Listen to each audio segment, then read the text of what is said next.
ሰላም እንዴት ናችሁ? ደህና ናችሁ? በትዳራችሁ ጉዳይ ላይ ግራ ለገባችሁ ማለት ነው። አሁን ባላችሁ ለምሳሌ አሁን ከኔ ትምህርት እንድትወስዱ ብዬ ነው። እኔ የተለያየ በትዳሬ ውስጥ ወደ 12 ዓመት ወደ 13 ዓመት አካባቢ ላይ ቆይቻለሁ። 13 ዓመት ሙሉ 13 ዓመት ሙሉ በእያንዳንዱ ሰዓት ውስጥ በእያንዳንዱ ደቂቃ ውስጥ መከራና ችግር ነው ያሳለፍኩት። በቃ ግራ የገባኝ የማንነት ጥያቄ እኔ ማን ነኝ? ሚስት ነኝ? የቤት ኪራይ እከፍላለሁ ለቤተሰቦቹ? ምንድነኝ? ተከራይ ነኝ ወይስ ምንድነኝ? ውሃ ይዘጋብኛል፣ መብራት ይጠፋብኛል፣ ሱቅ ደርሼ ስመጣ ከኋላ በር ይዘጋብኛል፣ እርጉዝ ሆኜ ሽንት ቤት ይቆልፉብኛል። በቃ በጣም መከራ እና ሌላም በቃ በአፍ የማይነገር አጸያፊ ነገሮችን አሳልፌያለሁ። እያወቅኩ እንዳላወቅኩ ሆኖ ለማለፍ ለትዳር የሚከፈል መስዋዕት ይባላል። ሀበሻ ነውር ነው። እንደዛ የሚባል ነገር ሴትን ይጎዳል። እና ስለዚህ አሁን እኔ ባጭሩ ልነግራችሁ የፈለኩት ባሎቻችሁ ቅርጫ መቼም አውደ ዓመት ይመጣል። እንደው ቅርጫ ላምጣ ብሎ ሌሊት ላይ ቅርጫ ላምጣ ብሎ ይወጣል። 11 ሰዓት አካባቢ ከጅብ ጭምር።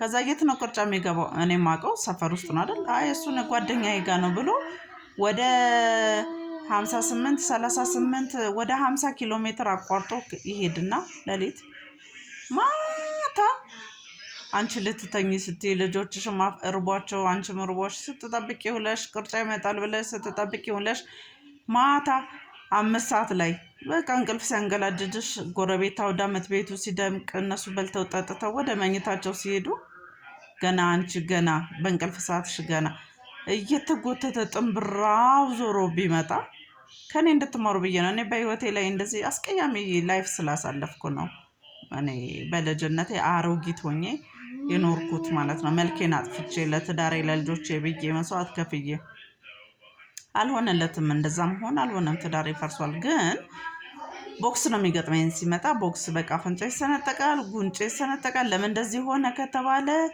አንቺ ሸርሞጣ በቃ ብዙ ነው የምትሰደበው። በቃ ታውቃላችሁ የዱርዬ ነገር አለ። አንቺ እናትሽ እንዴት ምናምን፣ አንቺ እንደዚህ ሆንሽ፣ እንደዚህ ያደረገሽ በቃ ዝግንን ነው የሚል በቃ አውደ ዓመት ተሳቀን ነው የምንውለው ማለት ነው። እንደዚህ አይነት ትዳር ውስጥ ላላችሁ ሴቶች እንድትነቁ የምላችሁ ነው። ዞር ማለት እኮ ጥሩ ነው። እልፍ ሲሉ እልፍ ይገኛል።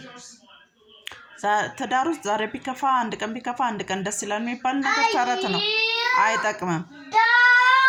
ለማለት የፈለኩት ምንድነው ቅርጫው ላይ ነው ያቆምነው አይደል? አዎ ቅርጫውን ሊያመጣ ሲሄድ እዛ ውሎ የሚመጣ ከሆነ ማታ ላይ ሲመጣ እስቲ አንቺ ደግሞ ነገር ለማውረድ እስቲ እሰይ እንኳን በመጣ ሰዓት አውደ ዓመት ነው እሰይ እንኳን መጣ እስቲ እንብላ ከአመጣሁ ላይ ጥብስ ቆርጠን ምናምን ጥብስ አድርገን ለልጆቹም ስትይ አይ እንዳትበይ ይሄ እኮ ለእናንተ አይደለም የመጣው ብሎ በፊቱ እንዳያማጥራው እንዳይበላግፋው የሚባል ነገር ፊት ካሳየሽ ነቃ ማለት ነው ያለብሽ።